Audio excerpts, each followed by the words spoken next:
सियासी तकरार औरंगजेब की यार। अबू आजमी के विवादित बयान पर महाराष्ट्र विधानसभा में जबरदस्त हंगामा हुआ। अबू आजमी की सदस्यता रद्द करने की मांग की गई। डिप्टी सीएम शिंदे ने अबू आजमी पर कार्रवाई की मांग की। एकनाथ शिंदे ने अबू आजमी को देशद्रोही कहा। तो एकनाथ शिंदे की तरफ से पहले भी मुकदमा दर्ज करने का जो बयान है वो सामने आ चुका है कि ऐसे बयान पर मुकदमा दर्ज होना चाहिए। देशद्रोही उन्होंने उन्हें कहा। अबू आजमी की सदस्यता रद्द हो, ये भी डिप्टी सीएम की तरफ से बयान दिया गया। 27 लोकांना मारलं, हा क्रूर कर्म आणि म्हणून याला निलंबित झालं पाहिजे। याच्यावर देशद्रोहाचा गुन्हा दाखल झाला पाहिजे। अबू आजमी निलंबित झाला पाहिजे आणि त्याच्यावर देशद्रोहाचा गुन्हा दाखल झाला पाहिजे। केलं, मुलाला मारून टाकलं, 27 लोकांना मारलं, हा क्रूर कर्म आणि म्हणून याला निलंबित झालं पाहिजे। याच्यावर देशद्रोहाचा गुन्हा दाखल झाला पाहिजे।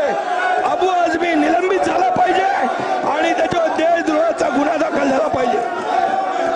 बापाला कैद केलं, मुलाला मारून टाकलं, 27 लोकांना मारलं, हा क्रूर कर्म आणि म्हणून याला निलंबित झालं पाहिजे।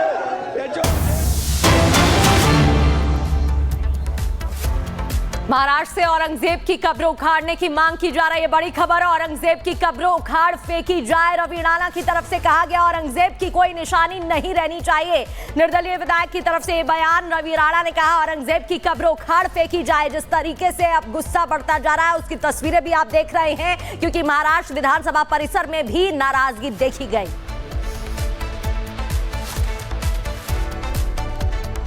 जिस तरह से अबू आजमी ने बयान दिया है, जिस तरह से हीरो बताया है, क्या कहेंगे? मैं यही कह रहा हूँ कि अबू आजमी ने जो बयान दिया है वो सरासर झूठा बयान है। मुझे लगता है संभाजी महाराज ये ऐसे राजा थे और उन्होंने ऐसा इस तरह से राज किया है कि उनको धोखे से औरंगजेब ने मारा है। और धोखे से मारने वाले व्यक्ति की प्रशंसा करना, मुझे अबू आजमी को कहना है कि मेरे साथ आप छावा पिक्चर देखने चलो, मैं उनको दिखाऊंगा। इतिहास गवाह है कि धोखे के साथ, क्रूरता के साथ संभाजी महाराज को मारा गया। जिस संभाजी महाराज को मारने के बाद आज सरकार ने औरंगाबाद का नाम बदल के, कांग्रेस की कई सालों तक जिस कांग्रेस ने राज किया उन्होंने औरंगजेब का नाम भी बदला नहीं। वो इस सरकार ने औरंगजेब का नाम बदल के, औरंगाबाद बदल के संभाजी नगर रखा। उस संभाजी नगर के अंदर औरंगजेब की जो कब्र है वो मुझे लगता है हटाना चाहिए और संभाजी महाराज को सम्मान देना चाहिए। और इधर यूपी विधानसभा से हैरान कर देने वाली खबर सामने आ रही है। विधानसभा भवन में किसी विधायक ने थूक दी और थूकने की घटना से भड़के स्पीकर सतीश महाना। सीसीटीवी से थूकने वाले शख्स की पहचान की गई है, ये स्पीकर कह रहे हैं। पहचान होनी चाहिए, मुझसे आकर मिले थूकने वाला शख्स। स्पीकर ये कह रहे हैं। विधानसभा अध्यक्ष सतीश महाना ने नाम उजागर नहीं किया है अभी तक, लेकिन जिस तरह से मामला सामने आया ये बहुत हैरान करने वाला है। क्या मर्यादा भूल चुके हैं लोक सदन की? आखिर थूक दिया जा रहा है। सीसीटीवी फुटेज सामने अब आया है, हालांकि नाम अभी उजागर नहीं किया गया है, लेकिन सतीश महाना यहाँ पे आप देख रहे हैं जिस तरीके से थूका गया। इसके बाद वहां पर सफाई करवाई जा रही है, लेकिन सवाल यह है कि बेहद शर्मनाक हरकत है। सीसीटीवी फुटेज सामने आई है और शर्मनाक हरकत है, लेकिन किसने की है? फिलहाल ये सीसीटीवी मंगवाया गया है। जो स्पीकर कह रहे हैं वो आपको बता रहे हैं, लेकिन ये आप तस्वीर इस वक्त देखिए। मेरे पिताजी का थोड़ी है, मेरे भाई। सही बात, हम सबका।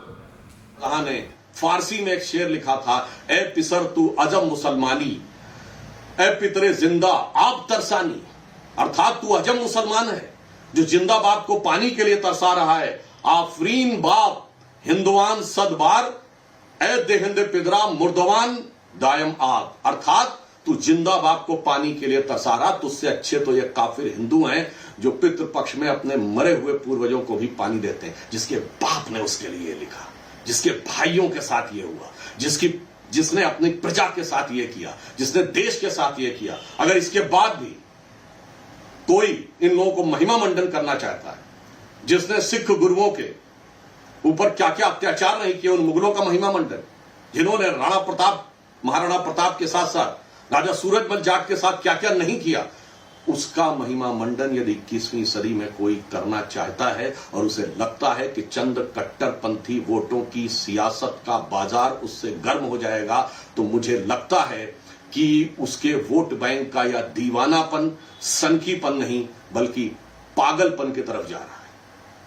यह मैं बात बड़े दुख और कष्ट के साथ कह रहा हूं कि मुगलों को महान बनाने की गला काट प्रतिस्पर्धा में यह तथाकथित सेकुलर दल एक से बड़ा दूसरे से बड़ा अपने को मुगलों का बड़ा हाकिम बताने के लिए, यानी अपने को दूसरे से बड़ा मुगले आजम बनाने के लिए यह पगले आजम बनने की तरफ जा रहे हैं।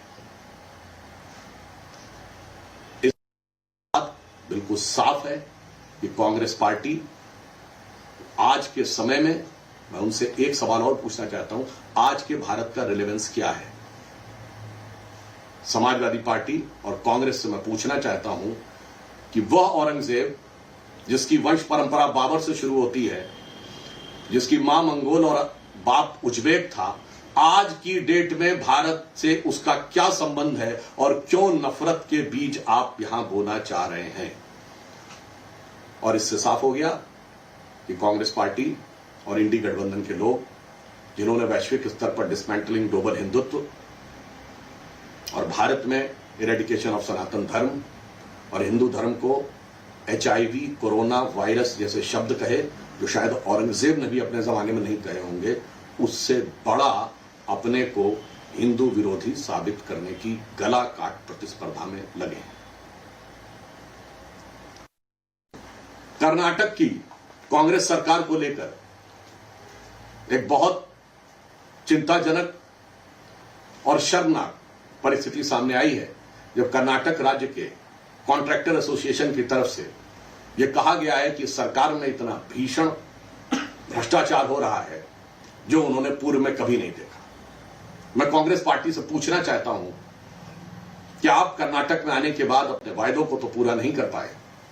आपने कर्नाटक में आने के बाद